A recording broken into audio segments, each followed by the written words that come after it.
We've never seen performance this good in a handheld. This is the MSI Claw 8 EX AI Plus, the longest name in history, but I haven't been this excited about handheld gaming in quite some time, because this handheld features the new Intel Arc G3 Extreme APU, and it is a game changer. So there's a lot to cover in this video. I want to see, is the hype real, not only of the MSI Claw EX, which I'm calling it now, but also the Intel Arc G3 Extreme. This is the only engineering sample here in the UK. So whilst it's not a retail model and some things may differ slightly, this is the only one available, and MSI were kind enough to lend it to us just for a few days. Oh, and if you're wondering, no money has exchanged hands. So first of all, I want to just compare it very slightly to the previous Claw 8, their Intel version, because they've done a complete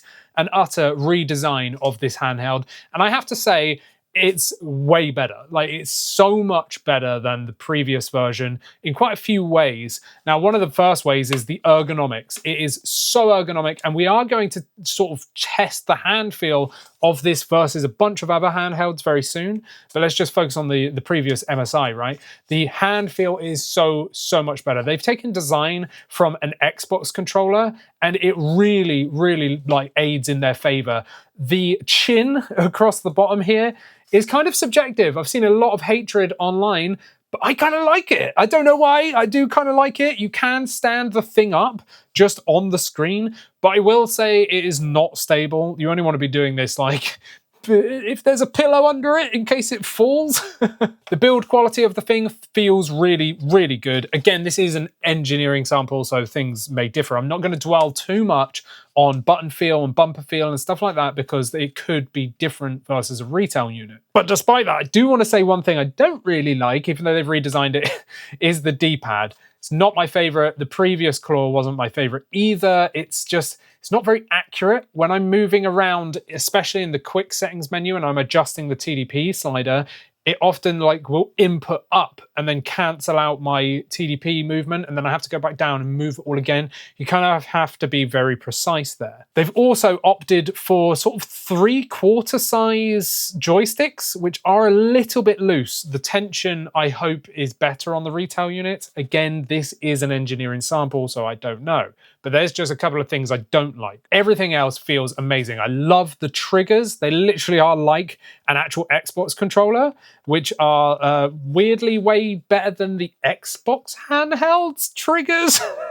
Okay, these ones do not have rumble in them, but talking about rumble, they have changed the rumble in the MSI Claw here for the better. They've actually put like haptic feedback in with Alps linear rumble motors, so it is miles better than the previous rumble. I absolutely hated the rumble in the A8 and the previous 8. I'm sorry, MSI, but it was rubbish. You've massively upgraded it on this. Back paddle placement as well is actually really nice. I dig these. It just fits right under your fingers, and they make a very satisfying click when you actually press them, which is nice, because back paddles on a lot of things are often kind of like an afterthought. They're a bit mushy or whatever. I actually like these. Grips as well are massively welcome here, because no matter how long I've been gaming on this thing, I am locked in. It's not rubber, it is just plastic, but it feels really nice. Actually, big fan of that. And of course, as everyone knows, I love purple, so purple was a winning choice. I really like that. It stands out from everything else,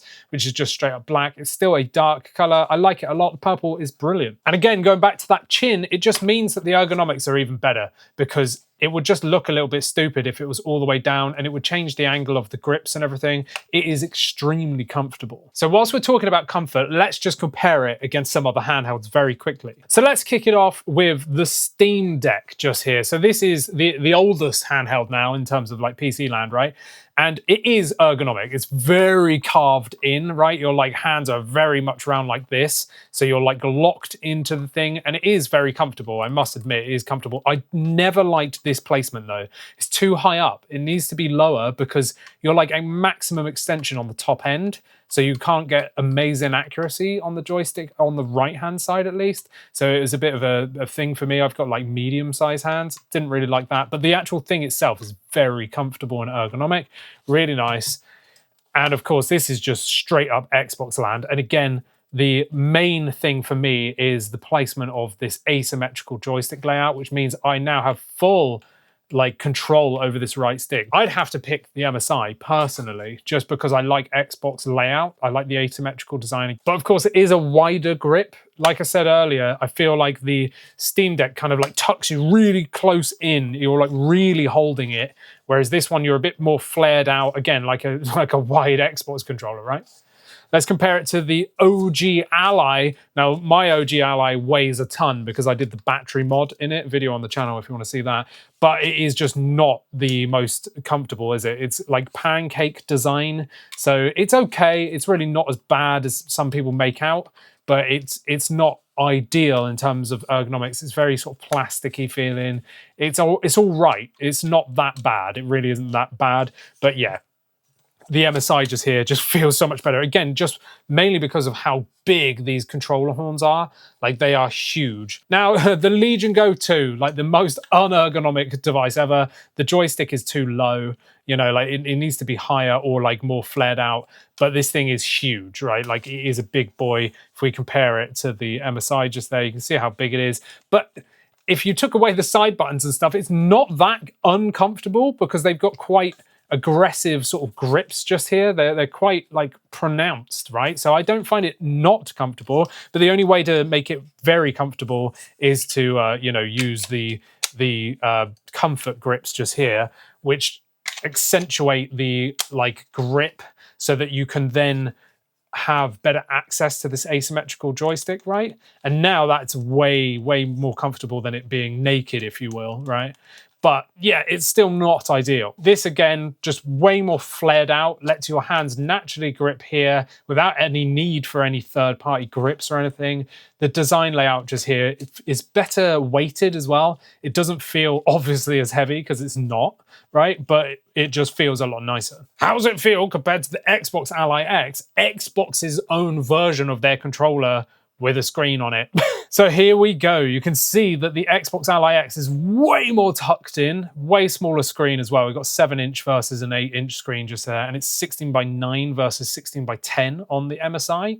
But yeah, way more tucked in. It is very comfortable. You can't get away from the fact that the Xbox Ally X is very comfortable. It's tough, isn't it? Because the Xbox Ally X is way more like tucked in still. It's a bit more like Steam Deck style-y, where it's like pulled inwards and you're really gripping onto the thing, whereas the MSI is like more wide flared and not as angled like here. And I don't know, it's very difficult. I prefer the MSI just because of the bigger screen and the wider grip, but both are extremely like S-tier comfort in my opinion. They are both very comfortable. So design-wise, I really like it. It's extremely comfortable, and I've been playing a lot over the past few days on this thing. I've been doing so much filming and playing of games, testing games, benchmarking games and stuff, and I've been like holding the device for a lot of time, and I've not had any issues with grip, any hand discomfort. The weight of the thing feels fine to me. Everything just feels like the placement is great. On the top, in case you didn't know, we've got 2 Thunderbolt 4s. There is no Thunderbolt 5 just here. That is an Intel decision, not an MSI decision. They've chopped it from the G3E to like save space on the chip, effectively, right? So no Thunderbolt 5 for you eGPU users. That's going to be the same for any G3E device, right? We've got a microSD express slot, and I really welcome this over a normal microSD slot. So just like the Nintendo Switch, microSD is supported here, and it's way faster. Yes, all storage is expensive right now, but I think that's a great little expandability option. The quick access SSD swap is actually really quick as well. It's just a few screws on the back and it pops out. Now, AJ and I always make fun of when they say quick access, but when you look at the likes of, say, 1X player, where it's very in depth to remove that drive, this really is quick access in comparison. Like, yeah, crazy. You got front-facing speakers, and this is one thing I love. I really don't like top-facing or bottom-facing speakers. Front-facing speakers are just so much better. I've not been able to play this thing on maximum volume because it's just so loud. So the speakers are a big win.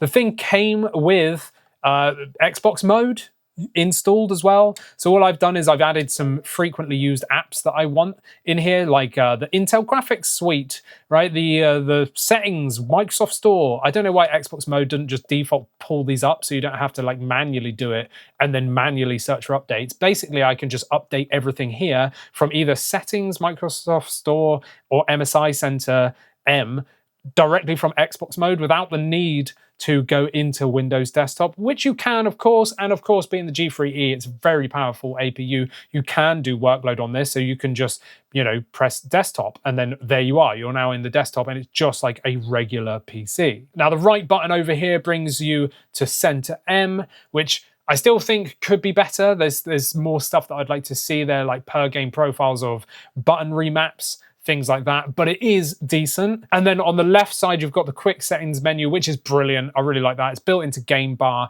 and you've got access to your TDP sliders and all that good stuff, which again, you can do from Center M, but it's just far more convenient to open Game Bar there. And it's the same button to press and hold to get into the carousel. Now, the first thing that all of our members, by the way, you can join memberships down there. It's really cheap, and you get to talk to us on our private Discord as well. All of our members were like, Andy, you must test Forza Horizon 6.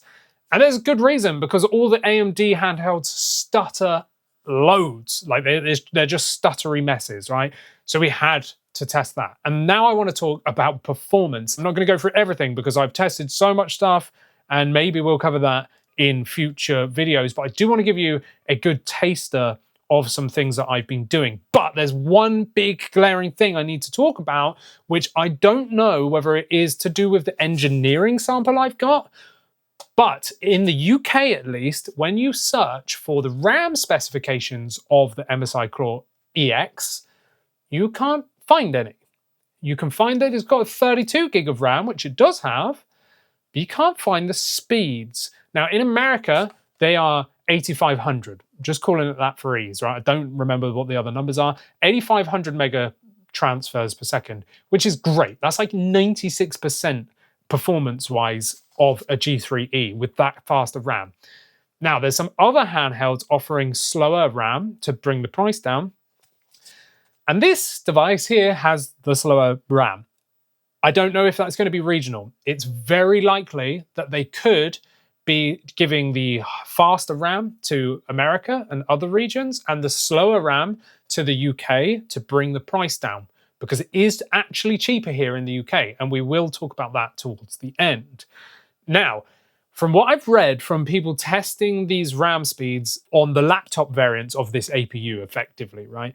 8,500 mega transfers brings you around 96% performance, and 7,400, I think it is, that this has, gets you around 93%. I wanted to bring that up because that's going to affect my benchmarks and my stats here that I'm going to talk about versus all of the American creators that have the faster RAM variant. Again, it could just be the engineering sample I've got, but it wouldn't surprise me because I can't find anywhere in the UK that actually says the specs of the RAM, so it wouldn't surprise me if it is a regional difference. Now, despite this, of course, the first thing I did was load up Forza. And oh my days, the performance of this game on the MSI Claw EX just here, running the Intel Arc G3 Extreme, absolutely blew me away. I couldn't believe it.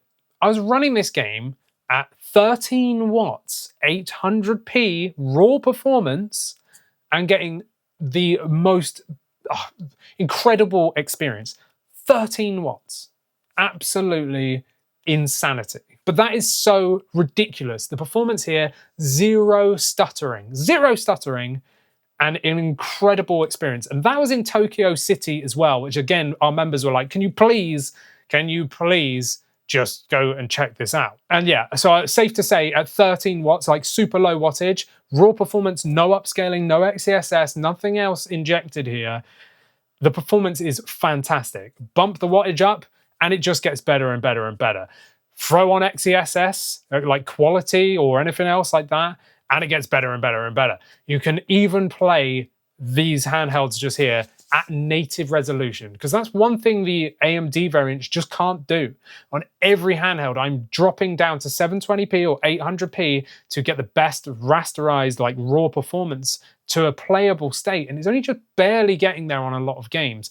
This thing demolishes even at low wattages, right? So instead of like an AMD handheld where you're pumping all the power, like all 35 watts just to get something playable, you can play games on this at like 13 watts and it blows my mind. And that's why at the beginning I said I haven't been this excited for a long time, because I haven't. We've never seen performance this good in a handheld. And the fact that, again, this is using that slower RAM and we're still getting such good performance is incredible. It really, really is. So we're going to talk about Cyberpunk just here. We're going to go through a fair bit. So let's just start. I do want to say as well, our member Connor did give us the performance results from their AMD Max Plus 395, whatever that chip's called, right? So we do actually have that data, but that's not going to be in this video to compare it against. So Cyberpunk 2077 at 800p, this is raw performance, no upscaling at all, 10 watts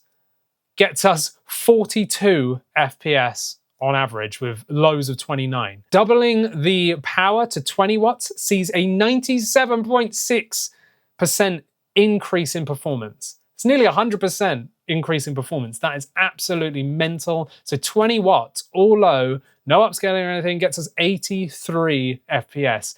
Bumping up straight up to full power, 35 watts, sees 100 FPS. That's another 20% increase over 20 watts. That is just ridiculous. And straight away, I know what you're saying. You're like, oh, Andy, why is everyone testing low, man? Because for some reason, everyone's just testing games on low.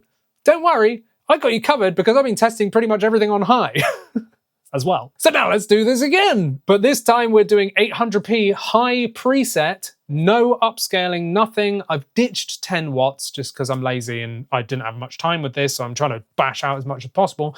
But 20 watts on high preset, raster performance, 73 FPS. And bumping up to 35 watts sees an increase of 20.55. So nearly 21% increase in performance, getting us on average 88 FPS. Pretty mental. So now let's look at 20 watts low preset versus high preset. And you can see we're only losing 12% performance at 20 watts by going from low preset to high preset. Now that is the 12% I'm willing to drop for jumping from literally the lowest preset to the highest preset. The graphics are amazing. It's ridiculous. This gets better, by the way. And the same thing is seen at 800p high, right? So low versus high presets at 35 watts, we're seeing a 12% decrease in performance. So again, 12% performance. Do you want 12% better FPS and way worse graphics? Or do you want amazing graphics and a little tiny bit of a trade-off FPS-wise? Because it is way playable at high settings. And yes, I know you're going to ask, what about native resolution? So let's go through that, shall we? We've got 1200p just here, raw performance, 20 watts on low gives us 56 FPS on average, and bumping up to 35 watts on low sees 70 FPS. Pretty darn playable at native resolution, no upscaling. And now let's look at high settings, shall we? We've got 20 watts high, gets us 38, so nearly 40 FPS at 20 watts on the high preset is mad. And then we get a 21% increase by jumping up to 35 watts. But at 1200p, we do see a bigger drop in performance here, going from low to high. So at 20 watts, we see a 32% drop in performance from going from the low preset to the high preset, but it's still very playable at 38 FPS. And again, this is raw performance. We haven't even added upscaling on yet. And it's the same difference if we go 35 watts, low to high sees minus 34%. But this is the kicker, isn't it? Because those performance metrics are just the raw performance. No fake frames, nothing like that. But because this is machine learned upscaling, this is not software based like FSR3, which just sucks in terms of image quality, clarity, latency, and so much more, right? This is really a game changer. So those base performance, raw performance numbers were incredible, But now let's add on XeSS and frame gen. So at 1200p, right, we're going to compare the raw performance against XeSS quality and then XeSS quality plus 4 times frame gen. And going from raster performance to XeSS quality nets us nearly 40% increase in performance. And then from XeSS quality to 4 times frame gen, we're getting nearly 160% increase in performance, which is absolutely ridiculous. I am going to talk about frame gen at the end of this because everyone knows I hate frame gen. But what I'm going to say might surprise you. Now let's jump over to 35 watts. So adding XeSS quality nets us nearly 44% performance increase.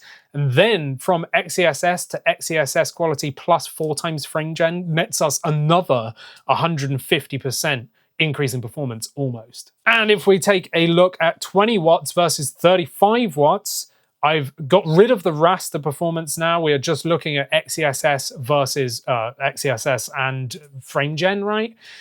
Going from 20 watts to 35 watts nets us 25% almost performance gains just with XeSS.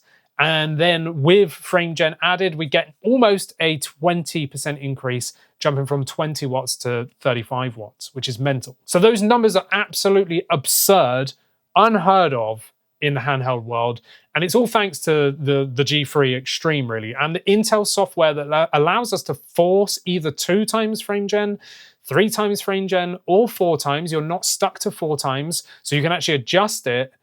You're basically injecting it via the driver, right?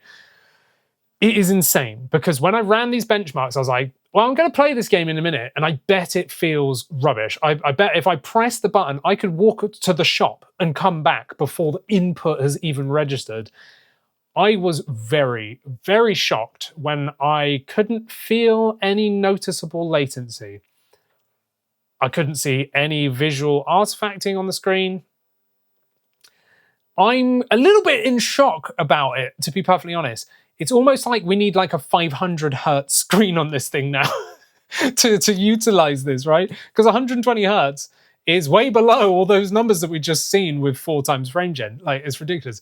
Obviously, you can cap the frame rate, you know, and you can drop it down to like 2 times frame gen or whatever. But honestly, 4 times frame gen is a thing I never thought I would ever use. Because I hate frame generation. I just do. I dislike it. I don't like it on NVIDIA cards. I don't like it from AMD.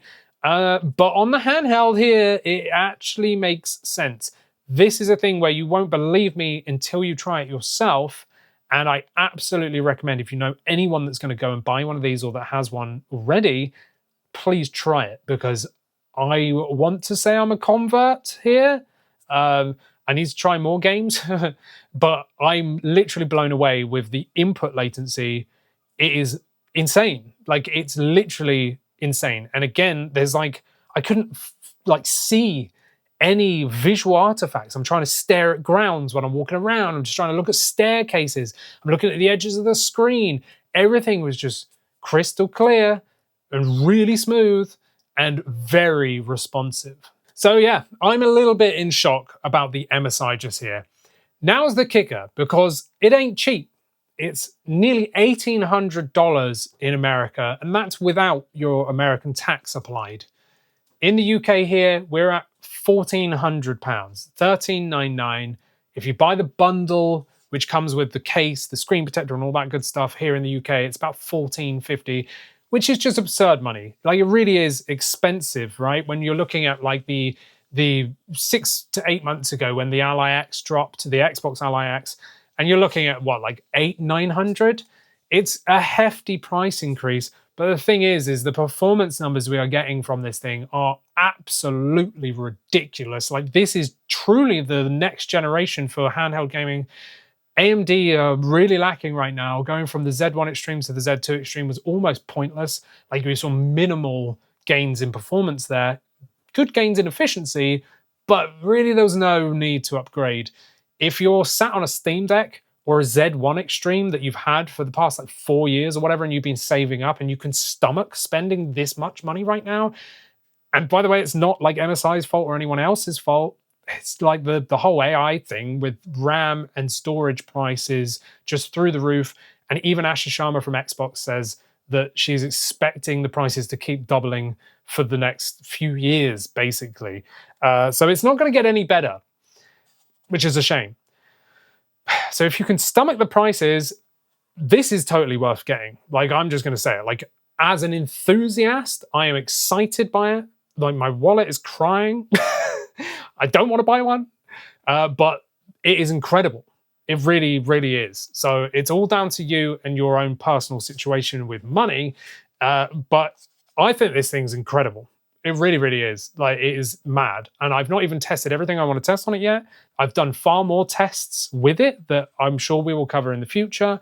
But yeah, so far, this is nothing but exciting. Like, I am hyped. I am hyped for the future of handheld gaming. And right now, I'm so happy that Intel like pulled their finger out and made the G4 Extreme, and people like MSI have gone, yep, and continued with it, right? I could just ramble on all day long, so I'm not going to. Let me know all of your thoughts down in the comments. If you've enjoyed this video, then, you know, let me know what you enjoyed. Were you impressed by those Cyberpunk results? Let me know everything else you want to see in case I've still got it and I've got time to run some more tests or whatever. And of course, stick around and subscribe on the channel for way more videos about all things handheld gaming. So go down there, like this video, subscribe, become a member, and you get to chat to us on our private Discord as well. And I will see you in the next one.